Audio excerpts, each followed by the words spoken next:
Blind communication world YouTube channel को subscribe करें। यकीन दहानी के लिए नोटिफिकेशन को ऑन करें ताकि हमारी हर लेटेस्ट वीडियो की इत्तला आपको बजरिया नोटिफिकेशन मिलती रहे।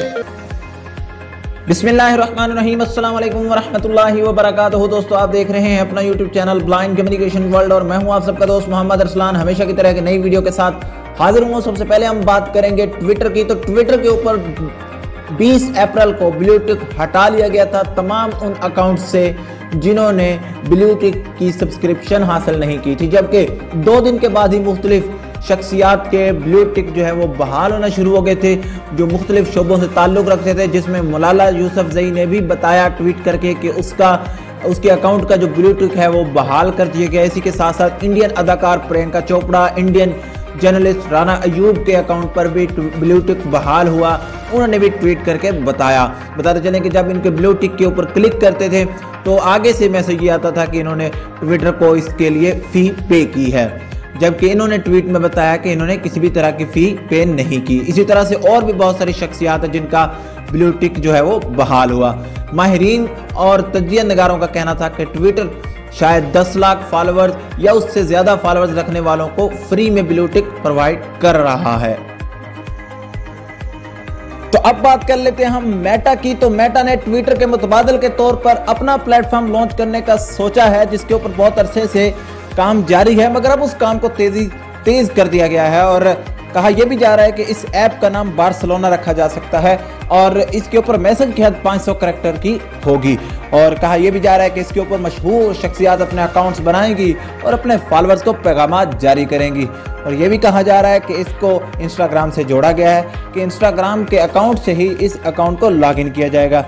मज़ीद डीपली इस हवाले से हम आपको ब्रीफ नहीं कर सकते क्योंकि बहुत ज़्यादा अपडेट्स इस हवाले से अभी तक सामने नहीं आई हैं और इस ऐप को कब तक लॉन्च किया जा सकेगा इस हवाले से भी कोई डेट सामने नहीं आई है।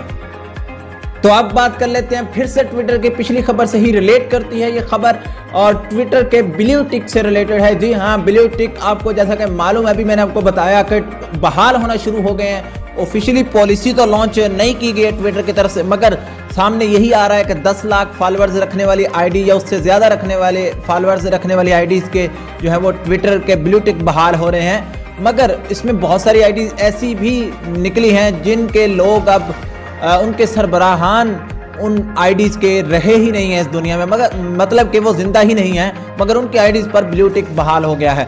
और ये इस चीज़ को फिक्स करने के लिए, इस बग को फिक्स करने के लिए कहा यह जा रहा है कि ट्विटर ऐसे फीचर पर काम कर रहा है जिसकी मदद से फिर इन आईडीज़ पर से ब्लू टिक हटाया जा सकेगा।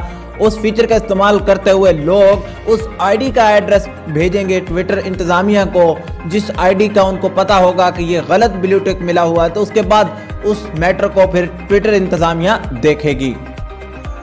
तो अब बात कर लेते हैं व्हाट्सएप के एक नए फीचर की जिसका नाम है ऑडियो ट्रांसक्रिप्शन। जी हाँ, इससे पहले ये फीचर टेलीग्राम के प्रीमियम यूजर्स ही इस्तेमाल कर पाते हैं, यानी टेलीग्राम को जो पैसा देकर यूज करते हैं वो लोग इस फीचर से फ़ायदा उठा रहे हैं, ये इस्तेफादा हासिल कर पा रहे हैं। इस फीचर से क्या होता है कि जो आपका वॉइस नोट आता है उसको टेक्स्ट में आपके सामने बयान कर देता है, यानी उस वॉइस मैसेज का मतन बयान कर देता है टेक्स्ट में।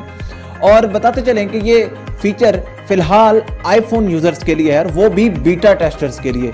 और कहा यह भी जा रहा है कि बीटा टेस्टर्स में भी बहुत कम अकाउंट्स को ही इस तक रसाई दी गई है। बताया यह भी जा रहा है कि जब ये फीचर लॉन्च होगा तो आप व्हाट्सएप की सेटिंग में से इसको मुकम्मल तौर पे ऑफ भी कर सकेंगे, यानी अगर आप ऑडियो ट्रांसक्रिप्शन का फीचर इस्तेमाल करना ही नहीं चाहते होंगे तो फिर आप इसे ऑफ भी कर सकेंगे, ये सहूलत आपके पास होगी। और याद रहे कि आप ऑडियो मैसेज का, जिस ऑडियो मैसेज को ट्रांसक्रिप्शन के प्रोसेस से गुजारना चाहेंगे, उस ऑडियो मैसेज में अगर ज़ुबान कोई और होगी और ट्रांसक्रिप्शन के लिए आपने ज़ुबान कोई और सिलेक्ट कर दी होगी, मींस लैंग्वेज चेंज होंगी, तो फिर ये ट्रांसक्रिप्शन नहीं करेगा। यानी ऑडियो में जिस लैंग्वेज में जो शख्स बोल रहा होगा, ट्रांसक्रिप्शन के लिए भी आपको वही लैंग्वेज सेट करनी पड़ेगी। फिलहाल ये मज़ीद एप्पल यूज़र्स के लिए कब तक आएगा या फिर तमाम यूज़र्स को कब तक रसाई हासिल होगी इस फीचर के लिए, फिलहाल इस हवाले से कोई डेट सामने नहीं आई है। अपने दोस्त मोहम्मद अरसलान को दीजिए इजाज़त, मिलेंगे किसी नेक्स्ट वीडियो में, तब तक के लिए अल्लाह हाफिज़।